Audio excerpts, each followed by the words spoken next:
The seeming reluctance by President Muhammadu Buhari to work with more women seems to be a clear confirmation of his other room comment made in October 2016.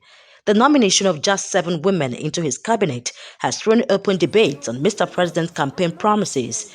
Contrary to his promise that he would recognize more women when he was soliciting for votes, the president has only topped the number of women in his 2015 cabinet by 1. One would have expected that in the formation of a cabinet, the president would have had ample opportunity to correct that imbalance. Only 7 women were shortlisted in a 43-member list, which is no different from 6 women that made a list of 36 in 2015. So what happened to the advocacy for increased participation of women leading up to his compiling the list? The truth of the matter is that I believe that if you don't put more women, then there won't be more development, because I believe that the women do better.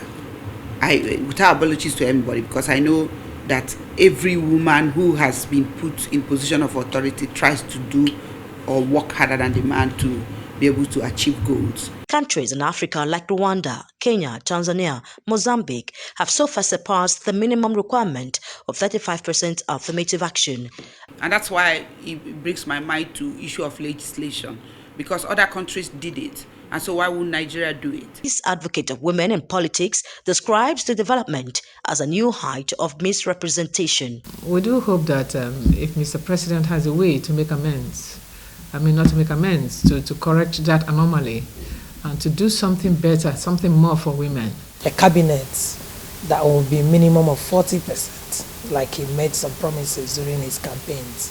So it's no longer going to be promises to win elections, but promises that will be fulfilled. A national gender policy promoting 35% affirmative action for women has been in place since 2006.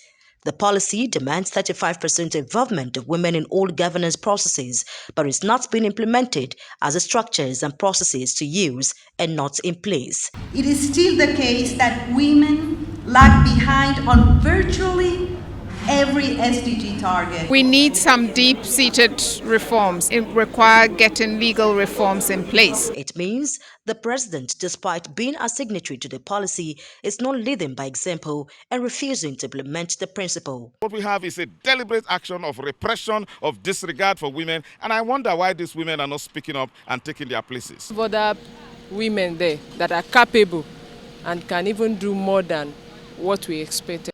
Nigerian women have vowed not to rest on their oars until 35% affirmative action is adhered to.